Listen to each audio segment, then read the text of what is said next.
پاکستان کی تاریخ عدلیہ میں متنازع ترین شخصیات میں سے ایک جسٹس قاضی فائز عیسیٰ کون ہیں، ان کے آباء و اجداد کون تھے اور یہ کہاں سے تعلق رکھتے ہیں، اور اس کے ساتھ ساتھ ان کا جوڈیشل کریئر کن مقدمات پر منحصر ہے، آج کی اس ویڈیو میں آپ کو بتایا جائے گا۔ سب سے پہلے اگر آپ نے اس چینل کو سبسکرائب نہیں کیا تو سبسکرائب کیجئے اور بیل آئیکن کو پریس کیجئے۔ سب سے پہلے بات کریں گے قاضی فائز عیسیٰ کے بیک گراؤنڈ کی، یعنی ان کے آباء و اجداد کی۔ بلوچستان کے سیاسی گھرانے سے تعلق رکھنے والے جسٹس قاضی فائز عیسیٰ کے آباء و اجداد کا تعلق افغانستان کے علاقے قندھار سے تھا۔ بعد میں وہ بلوچستان کے علاقے پشین میں آ کر آباد ہوئے۔ ان کے دادا قاضی جلال الدین کلات ریاست کے وزیر اعظم رہے، جبکہ والد قاضی محمد عیسیٰ تحریک پاکستان کے سرگرم رہنما تھے۔ انہیں آل انڈیا مسلم لیگ بلوچستان کے پہلے صدر ہونے کا اعزاز حاصل تھا۔ بعد میں جب پاکستان کے قیام کے لیے ریفرینڈم ہوا تو انہوں نے اس میں بھرپور تحریک چلائی۔ امریکہ اور انڈیا میں پاکستان کے سابق سفیر اور اقوام متحدہ میں مندوب جہانگیر اشرف قاضی ان کے کزن ہیں، جبکہ مرحوم بلوچ قوم پرست رہنما نواب حیر بخش مری سے بھی ان کے قریبی رشتہ داری تھی۔ قاضی فائز عیسیٰ 26 اکتوبر 1959 کو کوئٹہ میں پیدا ہوئے اور ابتدائی تعلیم بھی وہیں حاصل کی۔ بعد میں کراچی گرامر اسکول سے اے لیول کرنے کے بعد وہ قانون کی تعلیم حاصل کرنے کے لیے لندن چلے گئے، جہاں سے 1985 میں واپس آئے اور بلوچستان ہائی کورٹ کے وکیل کے طور پر کیریئر کا آغاز کیا۔ سیاست سے دور وکالت تک کا سفر۔ بطور وکیل وہ بلوچستان ہائی کورٹ کے علاوہ Sindh high court, supreme court اور شریعت کورٹ میں بھی پیش ہوتے رہے، جبکہ متعدد بار عدالت میں بطور معاونت و مددگار بھی طلب کیے گئے۔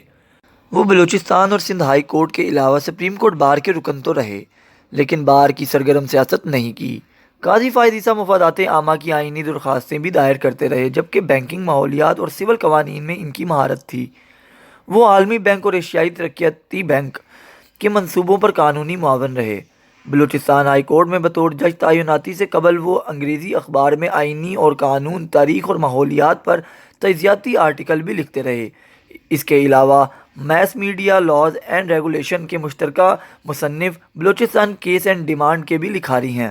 سپریم کورٹ نے جب 2016 کے کوئٹہ سول ہسپتال خودکش حملہ کی تحقیقات کے لیے کمیشن قائم کیا تو اس کی سربراہی جسٹس قاضی فائز عیسیٰ کو دی گئی۔ اس کمیشن نے اپنی رپورٹ میں سیکورٹی اداروں کی کارکردگی پر سوالات اٹھائے اور ساتھ میں کالعدم تنظیموں کی سرگرمیوں پر بھی تشویش کا اظہار کیا۔ کمیشن نے نیشنل ایکشن پلان کو مناسب طریقے سے ترتیب دینے کی ضرورت پر زور دینے کے ساتھ انسداد دہشت گردی کے ادارے نیکٹا کی ناقص کارکردگی پر بھی تنقید کی۔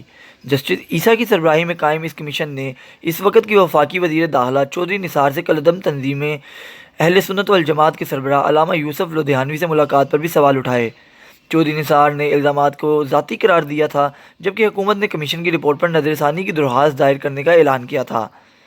فوجی عدالتوں کے قیام کی مخالفت۔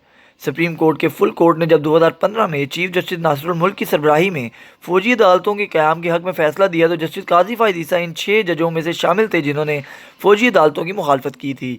ان ججوں کا موقف تھا کہ ان عدالتوں کا قیام عدلیہ کی آزادی اور بنیادی انسانی حقوق کی خلاف ورزی ہے۔ تاہم مسلم لیگ نون کی حکومت نے اس فیصلے کو قوم کی فتح قرار دیا تھا اور کہا تھا کہ ان عدالتوں کی مدد سے دہشت گردی کا خاتمہ کیا جائے گا۔ از خود نوٹس پر اعتراض۔